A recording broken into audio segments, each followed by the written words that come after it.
مکہ Royal clock tower واقعی engineering کا ایک ایسا کارنامہ ہے جس پر یقین کرنا آسان نہیں۔ بگ بین سے 35 گنا بڑی یہ کلاک دنیا کی سب سے بڑی کلاک ہے۔ اس کی ایسٹیمیٹڈ کاسٹ تقریباً $16 بلین ہیں، جو اسے دنیا کی مہنگی ترین عمارتوں میں سے ایک بناتی ہے، اور 600 میٹر کی ہائٹ کے ساتھ آج تک یہی دنیا کی سب سے بلند مین میڈ آکوپائیڈ سپیس ہے۔ جب آپ مکہ شہر کے اوپر اسے دیکھتے ہیں تو اس کے انبلیویبل سکیل کا اندازہ لگانا مشکل ہے۔ یہ عمارت اتنی بڑی ہے کہ اس کا کمپیریزن دنیا کی سب سے بلند بلڈنگ سے کرنا پڑتا ہے، چاہے وہ یورپ کی ٹالسٹ بلڈنگز ہوں، ویسٹرن ہیمسفیئر کی ہوں، ایشیا کی ٹالسٹ ٹاور ہو، یا دنیا کی سب سے اونچی عمارت برج خلیفہ۔ دنیا کے کسی بھی شہر میں، چاہے Sydney who, Los angels who یا پھر پیرس، یہ کلاک ٹاور وہاں کی سکائی لائن پر پوری طرح چھا جائے گا۔ جس جگہ یہ ٹاور بنا وہاں کی زمین کو ایک انچ پرسیشن کے ساتھ تیار کیا گیا۔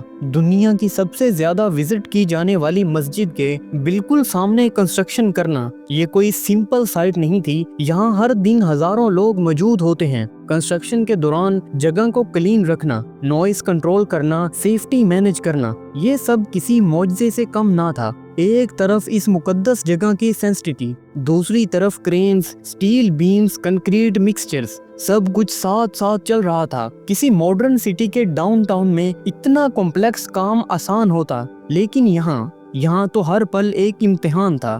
آخر اتنی بڑی ہائٹ، اتنی سخت ریسٹرکشنز اور اتنا سیکرڈ مقام، پھر بھی یہ جائنٹ مکہ رائل کلاک ٹاور بنا کیسے؟ کون لوگ تھے جنہوں نے اس کو ناممکن ہوتے ہوئے بھی پوسیبل کر دیا؟ کتنی مشکلات آئیں؟ کون سے ایسے سیکرٹس تھے جو آج تک بہت کم لوگ جانتے ہیں؟ اور سب سے بڑی بات، اس عظیم کلاک ٹاور کی کنسٹرکشن کے پیچھے چھپی اصل حقیقت کیا ہے جو شاید کبھی ٹی وی پر دکھائی نہ گئی ہو؟ وہ آج ہم آپ کو دکھائیں گے، کیونکہ یہ ہے فیکٹس می۔ ہمیشہ کی طرح آپ سب کا ویلکم ہے ایک اور انٹرسٹنگ ویڈیو میں۔ تو چلیے اب ذرا چلتے ہیں مکہ رائل کلاک ٹاور کی اس کہانی کی طرف جو شاید آپ نے کبھی کسی نے ایسے نہ سنی ہوگی جیسے آج فیکٹس می آپ کو سنانے جا رہا ہے۔ اس اسکائی اسکریپر کو بنانے میں 10 سے زیادہ ممالک کی کنسٹرکشن کمپنیز نے حصہ لیا۔ اس میں ایک جرمن کمپنی بھی شامل تھی جس نے کلاک ڈیزائن کی، لیکن سب سے اہم بات یہ مکہ میں ہے، اسی لیے بہت سے انجینئرز اور آرکیٹیکٹ سائٹ پر نہیں جا سکتے تھے، کیونکہ سیکرڈ سٹی میں صرف مسلمز کو ہی داخل ہونے کی اجازت ہے۔ مکہ بہت کنزرویٹو ہے، اس وقت سعودی عرب بھی کافی کنزرویٹو تھا۔ مکہ سٹی میں داخل ہونے کے لیے آج بھی ایک چیک پوسٹ ہوتی ہے، بالکل ایسے جیسے آپ بارڈر کراس کر رہے ہوں۔ پراپر پاسپورٹ کنٹرول ہوتا ہے۔ کچھ گلیزنگ ایکسپرٹس جو پولینڈ اور جرمنی سے آئے تھے، انہوں نے اسلام قبول کر لیا تاکہ وہ سائٹ پر جا کر خود دیکھ سکیں کہ وہاں کیا ہو رہا ہے۔ جرمنی کی رائوا کمپنی کے اونر نے بھی اسی پروجیکٹ کے دوران اسلام قبول کیا تاکہ وہ خود مکہ جا سکے۔ اسی کی ٹیم میں پولش گلیزنگ ایبسلریز تھے جو روپس پر ہینگ ہو کر گلاس انسٹال کر رہے تھے، اور انہوں نے بھی اسلام ایکسپٹ کر لیا۔ یہ وہ حیران کن کہانی ہے کہ کیسے دنیا کی سب سے یونیک اور شوی اسکائی اسکریپر بنی۔ مکہ رائل کلاک ٹاور صرف ایک ہوٹل نہیں، یہ مکہ کے دل میں واقع ہے جو دنیا کے سب سے مقدس اور تاریخی شہروں میں سے ایک ہے۔ ہر سال تقریباً 3 ملین مسلمز یہاں آتے ہیں تاکہ حج کا مقدس فرض ادا کر سکیں۔ یہ جگہ بہت ڈیلیکیٹ ہے اور ہمیشہ لوگوں سے بھری رہتی ہے۔ بس چند سو میٹر دور اس جگہ کے بالکل سامنے یہ جائنٹ ہوٹل بنایا گیا۔ یہ کوئی سمپل کنسٹرکشن سائٹ نہیں تھی، یہ مکہ سٹی کے بالکل سینٹر میں ہے، فرسٹ رنگ روڈ کے اندر، جو سعودی عرب کا سب سے کنجسٹڈ علاقہ ہے۔ یہاں ایک مقدس مسجد ہے جس کے سینٹر میں کعبہ ہے، اور یہی سائٹ اس کے بالکل سامنے تھی۔ تیل کے بعد ریلیجیس ٹورزم سعودی عرب کی اکانومی کا دوسرا بڑا ذریعہ ہے۔ اس کا سالانہ کنٹریبیوشن تقریباً $12 بلین ہے۔ اسی لیے مکہ میں پوری عرب دنیا کے سب سے زیادہ ہوٹل رومز موجود ہیں، دبئی سے بھی زیادہ۔ تو یہ کوئی حیران کن بات نہیں ہے کہ اتنا بڑا ہوٹل یہاں بنایا گیا۔ اس ہوٹل کو بناتے وقت بہت سے پلانرز کو اس بات کا خیال رکھنا تھا کہ اس لوکیشن کو اسپرچول بھی ہونا چاہیے تھا۔ اسی لیے ڈیزائنرز نے پلان بنایا کہ اس عمارت کو مکہ کی ایک عظیم مائنریٹ کی شکل دی جائے۔ شروع میں ہائٹ صرف 450 میٹر رکھی گئی تھی،